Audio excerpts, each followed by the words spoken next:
ಪ್ರಪಂಚ ಆಡ್ಕೊಂಡ್ ನಗಲ್ವಾ? ಯಾಕೆ? ನಾನ್ ಆರ್ಕಿಟೆಕ್ಟು, ನಿಮ್ಮಪ್ಪ ಆರ್ಕಿಟೆಕ್ಟು, ಮಗಳು ನೀನು ಯಾವ್ದೋ ಗ್ರಾಜುಯೇಷನ್ ಅಂತೀಯಲ್ಲ, ಸೊ ಏನ್ ಕೆಲಸ ಸಿಗತ್ತೆ ಅನ್ಕೊಂಡಿದೀಯಾ? ಪೋಸ್ಟ್ ಗ್ರಾಜುಯೇಷನ್ ಮುಗಿಸ್ತೀನಿ, ಮೇ ಬಿ ಒಂದು ಡಾಕ್ಟರೇಟ್ ಕೂಡ. ಪಾಠ ಹೇಳ್ಕೊಡೋದನ್ನ ವೃತ್ತಿ ಮಾಡ್ಕೋತೀನಿ. Teaching is a noble profession. ಆಗ್ಬಾರ್ದಾ? ಎಷ್ಟು ಸಂಬಳ ಬರುತ್ತೆ? ಕೈ ತುಂಬಾ ಬರುತ್ತೆ. ಹೊಸದ್ರಲ್ಲಿ ಏನು ಇರಲ್ವೇ? ಕೆಲ್ಸ ಸಿಕ್ಕಿ ಪರ್ಮನೆಂಟ್ ಆಗೋವರೆಗೂ 8 ರಿಂದ 10 ಸಾವಿರ ಇದ್ರೆ ಹೆಚ್ಚು. ಸಾಕು. ಸಾಕಾಗೋಲ್ಲ. ಈಗ ನೀನು ಬದುಕ್ತಾ ಇರೋ ಜೀವನ ಶೈಲಿ ಉಳಿಸ್ಕೊಳಕ್ ಆಗೋಲ್ಲ. ಬೇಡ. ಆಮೇಲೂ ಅಷ್ಟೇ, ಸಂಬಳ ಮೀರಿ ದುಡಿತೀನಿ ಅಂದ್ರೂ ಅವಕಾಶಗಳಿರೋಲ್ಲ.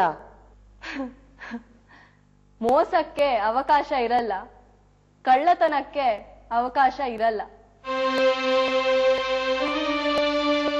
ಫೇರನ? ಕಳ್ಳತನ ಅಥವಾ ಮೋಸನೇ ಬದುಕಿನಲ್ಲಿ ಬೆಳವಣಿಗೆ ಅಂತ ನನಗೇನ್ ಅನ್ಸಿಲ್ಲ.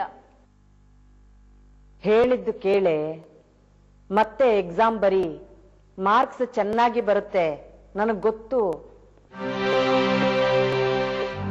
ಇಲ್ಲ, ಡೊನೇಷನ್ ಕೊಟ್ರಾಯ್ತು, ಒಳ್ಳೆ ಕಾಲೇಜ್ ಸೆಲೆಕ್ಟ್ ಮಾಡಿ BE ಸೇರಿಸ್ತೀನಿ, ಮುಂದಕ್ಕೆ ಚೆನ್ನಾಗಿ ಓದು.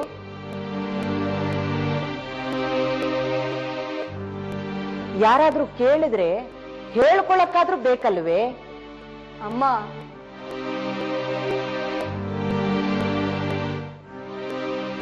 ನಿನ್ನ ಮಾನ ಅವಮಾನದ ಕಾನ್ಸೆಪ್ಟೇ ನನ್ಗೆ ಅರ್ಥ ಆಗ್ತಿಲ್ಲ.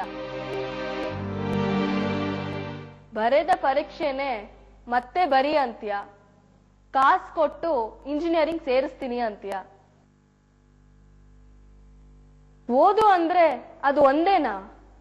ಬೇರೆ ಯಾವುದು ವಿದ್ಯೆನೇ ಅಲ್ವಾ? ನನಗೆ ಬೇಕಾದ ಕೋರ್ಸಿಗೆ ಸೇರ್ತೀನಿ, ನನಗೆ ಇಷ್ಟವಾದಂತ ಕೆಲ್ಸಕ್ಕೆ ಹೋಗ್ತೀನಿ. ಹಣೆ ಬರಹ. ಅಮ್ಮ, ಲೆಕ್ಚರರ್ಸಿಗೆ ಕಮ್ಮಿ ಸಂಬಳ ಇದೆ ಸತ್ಯ, ಅದವ್ರ ತಪ್ಪ?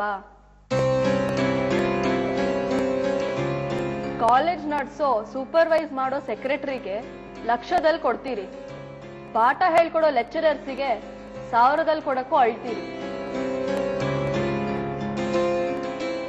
ಸಂಬಳ ಕಮ್ಮಿ ಕೊಡ್ತೀರಿ, ಯೋಗ್ಯರು ಕೆಲ್ಸಕ್ಕೆ ಬರಕ್ಕೆ ಹಿಂಜರಿತಾರೆ. ಕಾಲೇಜಲ್ಲಿ ಪಾಠ ಸರಿಯಾಗಿ ಮಾಡಲ್ಲ, ನಾವು ದೇವಸ್ಥಾನಗಳಲ್ಲಿ ಕ್ಯೂ ನಿಲ್ತೀವಿ ಪರೀಕ್ಷೆ ಚೆನ್ನಾಗಾಗ್ಲಿ ಅಂತ. ಜೊತೆಗೆ ನೀವು ಬರ್ತೀರಿ, ಪಕ್ಕದಲ್ಲಿ ನಿಂತು ಪೂಜೆ ಮಾಡಿಸ್ತೀರಿ, ಅರ್ಚಕರಿಗೆ ಕಂತೆ ಕಂತೆ ನೋಟ್ ಕೊಡ್ತೀರಿ. ಟೀಚರ್ಸಿಗೆ ಕೊಡೋ ಸಂಬಳನ ಉಳಿಸಿ ಅರ್ಚಕರ ಕೈಲಿ ಕೊಡ್ತೀರಿ, ಮಕ್ಕಳು ವಿದ್ಯಾವಂತರಾಗ್ಬೇಕು ಅಂತ. ವಿದ್ಯಾಲಯಗಳು ದೇವಸ್ಥಾನಗಳಾಗ್ಬೇಕಂತೆ, ನೀವು ದೇವಸ್ಥಾನಗಳನ್ನ ವಿದ್ಯಾಲಯ ಅಂದ್ಕೊಂಡಿದ್ದೀರಿ. ನಿನಗೆ ಅರ್ಥವಾಗ್ತಿಲ್ಲ ಅಮ್ಮ, ಬಹಳ ಅಸಂಗತ